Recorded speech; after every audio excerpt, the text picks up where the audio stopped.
I know embarrassingly little about Korean history before the 19th century, although I know more now than I did before I started teaching this course. This short clip from the Korean History Channel gives you some introduction to the kingdom that ruled large chunks of Korea for 900 years. It also gives you a quick look at Korean Buddhist art, which is missing from our required images, even though it was Korea that exported Buddhism to Japan.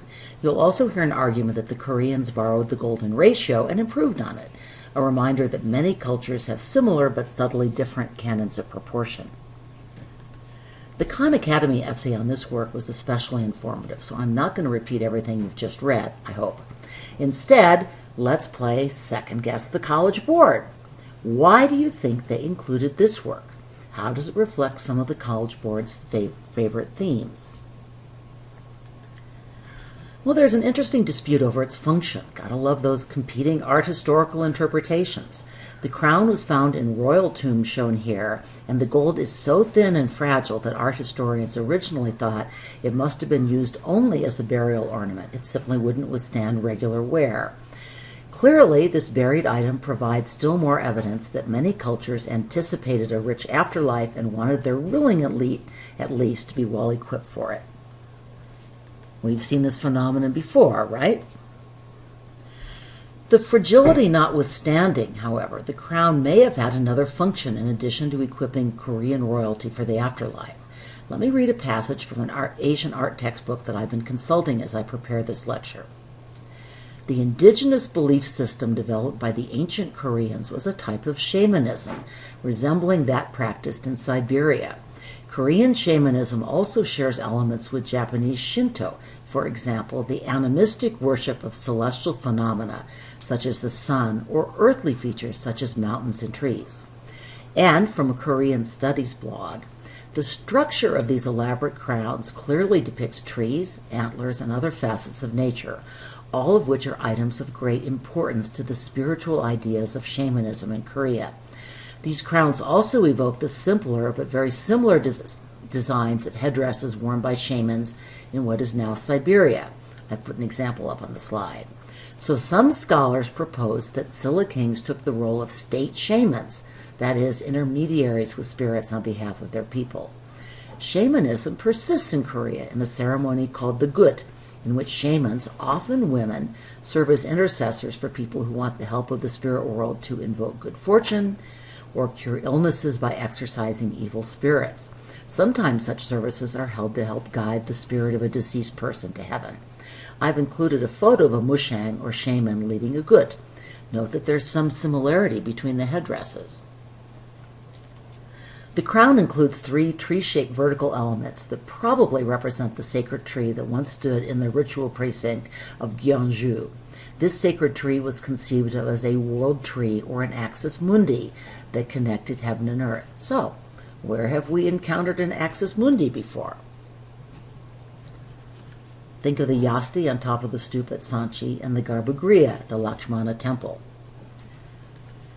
2 additional antler-shaped protrusions may refer to the reindeer that were native to the Eurasian steppe that lies to the north of the Korean peninsula, and those dangling gold discs and jade ornaments called gaguk symbolize ripe fruits hanging from the tree branches, that is, fertility and abundance.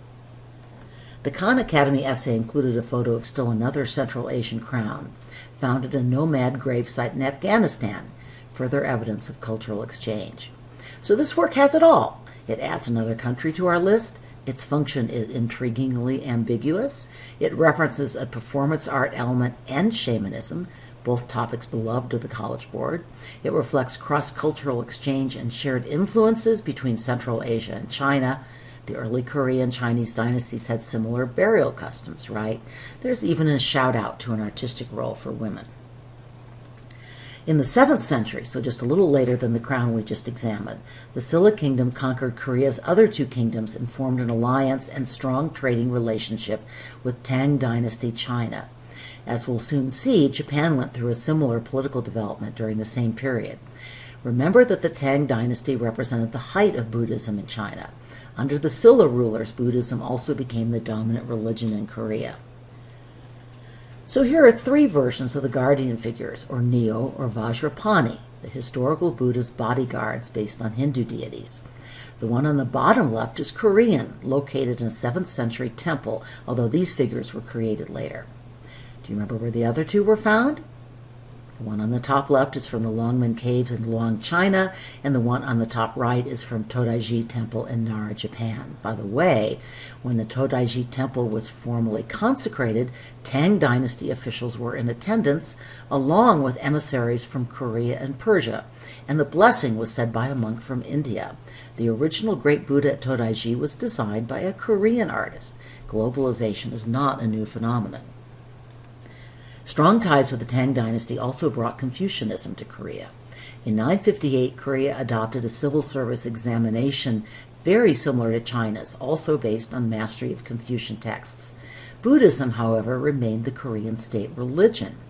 The Silla Kingdom disintegrated in the 9th century, partly because its ally, the Chinese Tang Dynasty, was also falling apart and so couldn't provide assistance. But a new dynasty took charge, and when China revived under the Song Dynasty, so did Chinese-Korean ties. Also like China, Korea was conquered by the Mongols and was in fact ruled by the Chinese-Mongol Yuan Dynasty for close to 100 years. In 1392, another Korean dynasty, the Chosun, took power and ruled into the 20th century. This dynasty also formed strong ties with the Chinese dynasty ruling at the time. Anyone remember what that one would be? The Ming Dynasty. The Ming rulers actually helped the Koreans repel an invasion from Japan. So this portrait dates from the Joseon Dynasty and shows the influences of Neo-Confucianism. Korean elites were very enthusiastic practitioners of Chinese-style painting, poetry, and music, or, to use a term I gave you in one of my earlier lectures, they were literati. The portrait on the right is in fact a Ming Dynasty portrait of a high Chinese official from about the same period. What common features do you notice? They're both seated in full view. They're both dressed in official robes with official black silk hats. These are the government-sponsored portraits, and they both include a rank badge as embroidered insignia on their robes.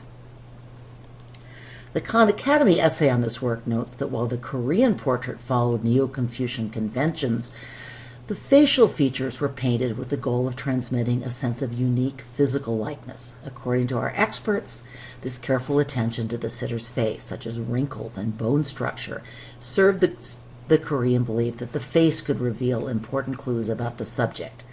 So is that only true of Korean portraits? I wondered and started geeking out looking at websites that showed Ming Dynasty Chinese portraits. I've put one of these websites on this slide. It's also up on Canvas. So, here's the Ming Dynasty bureaucrat's face, along with another one I found on this website. What do you think? I think it would be very hard for me, at least, to tell the difference between Korean and Chinese court portraits of the same era. Anyway, here are 3 more Korean portraits. Are you wondering about the one on the right? According to the gallery website where I found this, Korean artist Dong Yun-sun has opened a new chapter in Oriental painting through a special melding of traditional Korean portrait techniques and mass cultural popular icons. By the way, official portraits live on. My husband needed to have his portrait painted for the courthouse of the 10th Circuit in Denver. He served as a judge before returning to academia in Stanford. An artist came to our cabin for a couple of days to make preliminary sketches, and here's one of them. The artist suggested the painting should include the most beautiful member of our family. As you'll see, we all agreed.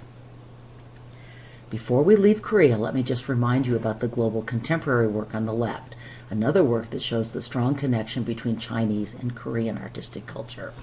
On to